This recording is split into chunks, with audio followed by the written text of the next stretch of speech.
పవన్ కళ్యాణ్ గారిని, చంద్రబాబు నాయుడు గారిని మనందరం కూడా కలిసి పని చెయ్యాలి, మనమే చెయ్యాలి అని గట్టిగా గొప్ప నినాదం ఇచ్చారు పిఎం మోడీ గారు. ఎప్పుడైతే రాజధాని అమరావతి పనులు రీస్టార్ట్ అయినాయో వైసీపీ జగన్ ముఠా గుండెల్లో వేదన స్టార్ట్ అయింది. వెంటనే మరి మీరు గమనిస్తే అవినీతి విషపత్రిక సాక్షి పేపర్లో వాళ్ళ విలేకరి ఒకటి వ్యాసం రాస్తాడు. అదేంటంటే వేదంలో రాజ్యం, వేడుకలో రాజధాని. అసలు వేదంలో ఉంది ఎవరు? అశేష ప్రజానికం, నాయకులు, ఎన్డీఏ కూటమి ప్రజలందరూ కూడా తరలి వచ్చి పిఎం మోడీ చేతుల మీదుగా మరి అమరావతి పునఃనిర్మాణ ప్రారంభం అయితే మరి ప్రజలందరూ ఎంతో సంతోషంగా ఉంటే, గత ప్రభుత్వంలో మీరు గమనిస్తే కేసులు, ధన ప్రాణ నష్టాలు, ప్రజలు బిక్కుబిక్కుమంటూ బ్రతికిన రోజులు. మీరు ఒకసారి అసెంబ్లీ రికార్డ్స్ గమనిస్తే అప్పటి సీఎం జగన్మోహన్ రెడ్డి గారు ఏమన్నారు? నేను మాట తప్పను, మడమ తిప్పను, విశ్వసనీయతలు, విలువలు మా ప్రభుత్వానికి పెద్ద పెట్టు అని చెప్పే ఆయన అమరావతి మీద 30,000 ఎకరాలు కావాలని చెప్పి మరి ఆయన మాట తప్పాడా? అమరావతి విషయంలో మడమ తిప్పాడా? మరి ఈ విధంగా ఈ రివర్స్ అంటే ప్రజలను మభ్యపెట్టేటట్లు ఉన్నదాన్ని విక్రీకరించి మరి ఈ విధంగా రాయటం అనేది ఇక్కడ రాష్ట్ర ప్రజలు గమనించాలి. మీరు కనుక ఒకటి చలం గారు ఒక సూక్తి చెప్తారు. అదేంటంటే కృష్ణశాస్త్రి బాధ ప్రపంచానికి బాధ, శ్రీశ్రీ బాధ ప్రపంచానికి బాధ అని చెప్తారు. అంటే ఈ యొక్క సూక్తి అనేది సరిగ్గా జగన్మోహన్ రెడ్డి గారికి సరిపోద్ది. ఎందుకంటే ఇప్పుడు రాష్ట్ర ప్రజలందరూ కూడా సంతోషంగా ఉంటే మరి వేదనలో ఉంది, బాధలో ఉంది ఎవరు? జగన్మోహన్ రెడ్డి గారు.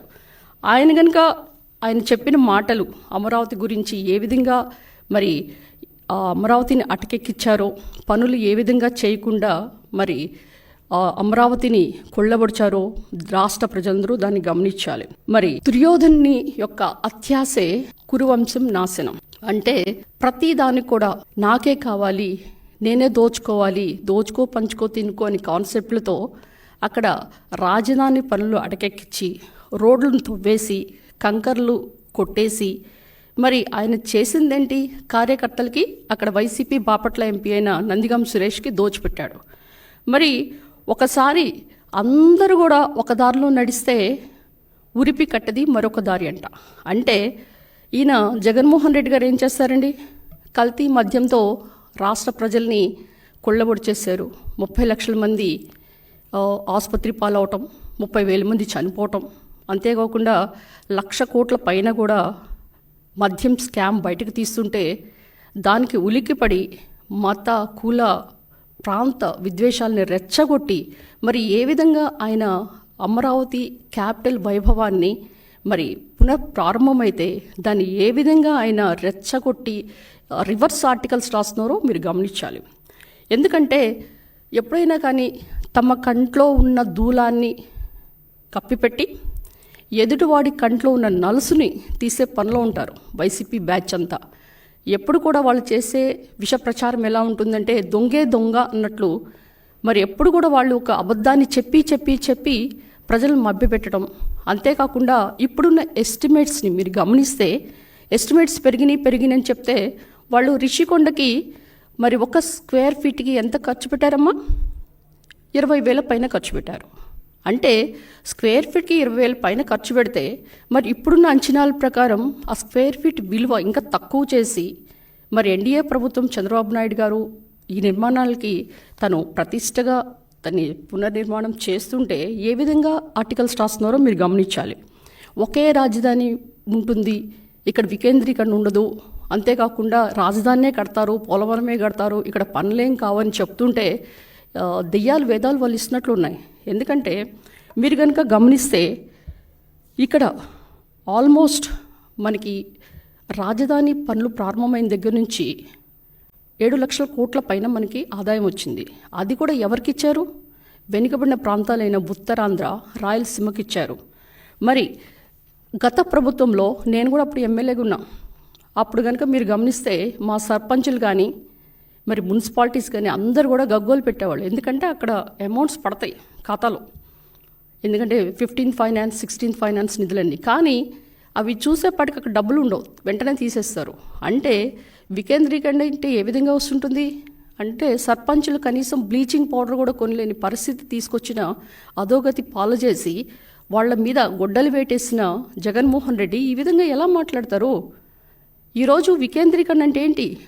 175 నియోజకవర్గాల్లో ఐటీ పార్క్స్ పెట్టడం, మరి స్థానిక సంస్థలకి మున్సిపాలిటీకి నిధులు కేటాయించడం. అంతేకాకుండా మీరు ఒకసారి గమనిస్తే నా ఎస్సీ, నా బీసీ, నా మైనారిటీ అని పాట పాడుతూనే ఉంటారు. ఎప్పుడు కూడా ఎస్సీలకి నేను మేనమామని చెప్తూ ఉంటారు. మీరు ఎస్సీలకి చేసిందేంటి? వాళ్ళకున్న బెస్ట్ అవైలబుల్ స్కూల్స్ తీసేశారు, ఉపాధి హామీ పనులు తీసేశారు, 27 పథకాలు సంక్షేమ కార్యక్రమాలు రద్దు చేశారు. మరి ఎక్కడైతే అంటే అబ్రాడ్ చదువుకోవాలన్న స్టూడెంట్స్కి అంబేద్కర్ విదేశీ విద్యను తీసేసి జగనన్న విదేశీ విద్యను పేరు పెట్టుకున్నారు. 12,000 పైనున్న ఎస్ఎండ్ భూములు లాక్కొని గ్రావెల్ కంకరు దోచుకుంది మీరు కదా? మరి ఎస్సీలకి మేనమామకుంటాం అండగా ఉంటాం పక్కన పెట్టి ఎస్సీల మీద ఎవరైతే దాడులు చేస్తారో వాళ్ళకే మీరు అండగా ఉన్నారు. డ్రైవర్ సుబ్రహ్మణ్యాన్ని డోర్ డెలివరీ అంటే జొమాటో, స్విగ్గీ లాగా డోర్ డెలివరీ చేసి నేనే చంపాను అని ఎమ్మెల్సీ అనంతబాబు చెప్తుంటే ఆయన పక్కన కూర్చోబెట్టుకుని సన్మానాలు చేసుకుంటారు. ఒక డాక్టర్ సుధాకర్ ఆయన ఏం అడిగాడు? అనెస్థెటిస్ట్ థియేటర్లో కరోనా టైంలో మాస్క్ కావాలని అడిగితే ఆయన మీరు ఏ విధంగా మరి ఆత్మహత్య చేసుకొని చనిపోయే మాదిరిగా చేసింది మీరు కాదా? మరి మాస్క్ పెట్టుకోలేదని చీరాల కిరణ్ని ఏ విధంగా చనిపోయాడు? మీ అక్రమాలను ప్రశ్నించిన అనితారాణి ఏమైంది? డాక్టర్ అచ్చెన్న ఏమయ్యారు? కావలి కరుణాకర్ ఏమయ్యారు? మరి మీ మద్యం ధరలు పెరిగితే ఆ యొక్క మద్యం ధరలు పెంచొద్దు అని అడిగిన ఓం ప్రతాప్ని మీరేం చేశారు? అంటే మీ హయాంలో దళితులకు అండగా లేకుండా దళితుల్ని కుళ్ళబొడిచి వాళ్ళ మీద విస్తృతమైన ఎస్సీల మీద ఎస్సీ ఎస్టీ కేసులు పెట్టిన ఘనత జగన్మోహన్ రెడ్డి. అంటే ఈ విధంగా మనం చూస్తే మీరేం చెప్తారు? కనీసం డప్పు కళాకారులకి చంద్రబాబు నాయుడు గారు పెన్షన్ ఇస్తే ఆ పెన్షన్ కూడా పీకేశారు కదా. ఈరోజు మీరు గమనించాలి, పీజీ చేయాలనుకున్న యూజీ స్టూడెంట్ అంటే ఒక బిఏ చదివితే ఎంఏ లేకపోతే బీటెక్ చదివితే ఎంటెక్ చదవాలనుకున్న విద్యార్థి మీకు జియో నెంబర్ 77 తెచ్చి ఈ యొక్క ఉన్నత చదువుల్ని ఎస్సీలకి దూరం చేసింది మీది గారా? మరి దళిత ఇండస్ట్రియలిస్ట్కి ఇన్నోవా కార్లు వాళ్ళకి పథకాలు ఇస్తే ఆ పథకం కూడా మీరే నొక్కేశారు. మరి ఈరోజు మీరు గమనిస్తే ఆల్మోస్ట్ ఎస్సీ ఎస్టీ కార్పొరేషన్కి ఎస్సీ కార్పొరేషనే మీరు కనుక గమనిస్తే 341 కోట్లు శాంక్షన్ చేసి 30 యూనిట్స్ సంక్షేమ కార్యక్రమాలు మేము ఆన్లైన్లో పెట్టాం. మీరు బీసీ సంక్షేమ కార్యక్రమాలు సప్లాన్ని మీరు చూస్తే ఆల్మోస్ట్ 896 కోట్లు, మైనారిటీస్కి 172 కోట్లు శాంక్షన్ చేశారు. ఇది కదా మరి ఎస్సీ ఎస్టీ బీసీకి సంక్షేమానికి పెద్దపీట వేసింది అది ఎన్డీఏ ప్రభుత్వం చంద్రబాబు నాయుడు గారు కాదా? మరి దళితుల్ని వెన్నుపోటు పరిచింది దళిత ద్రోహి జగన్మోహన్ రెడ్డి కాదా? ప్రజలందరూ మీరు గమనించాలి.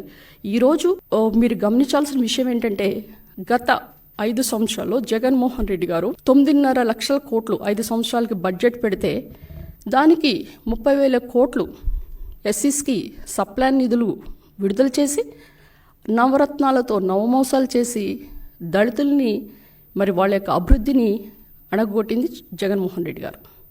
ఈరోజు మీరు గమనించాల్సిన విషయం ఏంటంటే దళితులకి పెద్దన్నగా ఈరోజు చంద్రబాబు నాయుడు గారు ఇన్ని సంక్షేమ కార్యక్రమాలు ఇస్తున్నారు కనుక సప్లాన్ నిధులు కూడా ఈరోజు పెద్ద పెట్టిన కూడా వచ్చినాయి.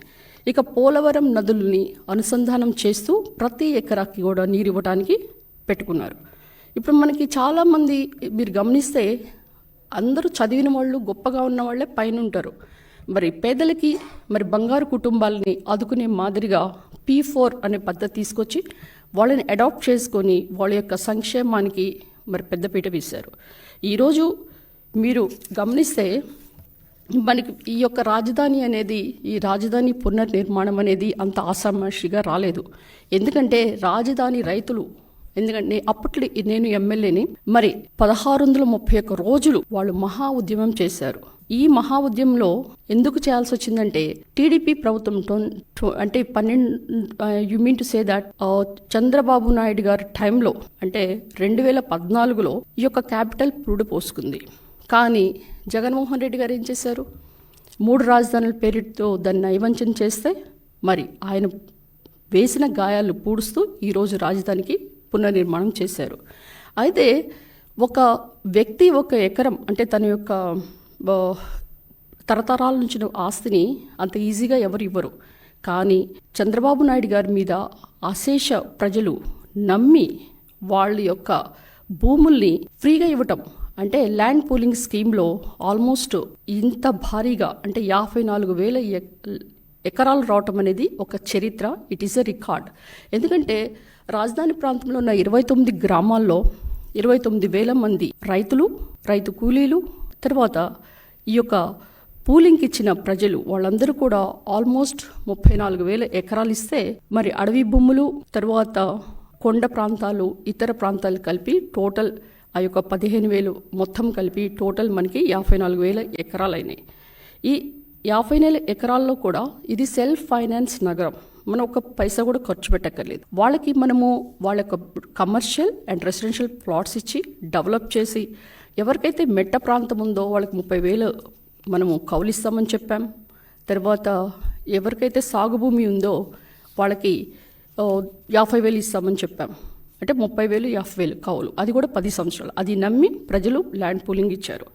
కానీ వీళ్ళు చేసిందేంటి? గత 5 సంవత్సరాల్లో అమరావతిని ఒక బ్రహ్మరావతిలాగా, అమరావతి అనేది ఒక సంక్షోభంలాగా, ఏం కట్టడాలు కట్టలేం, అంతేకాకుండా అక్కడ ల్యాండ్ కూడా అనివి కాదు, ఇక్కడ భూకంపాలు వస్తాయి, వరదలు వస్తాయి, అంతేకాకుండా అక్కడ ఈ ఆహార భద్రత కూడా ఉండదు అని రకరకాలుగా అమరావతి మీద దుష్ప్రచారం చేసి, ఇది ఒక అమరావతి కాదు, ఇది కమ్మరావతి అని చెప్పడం కూడా జరిగింది.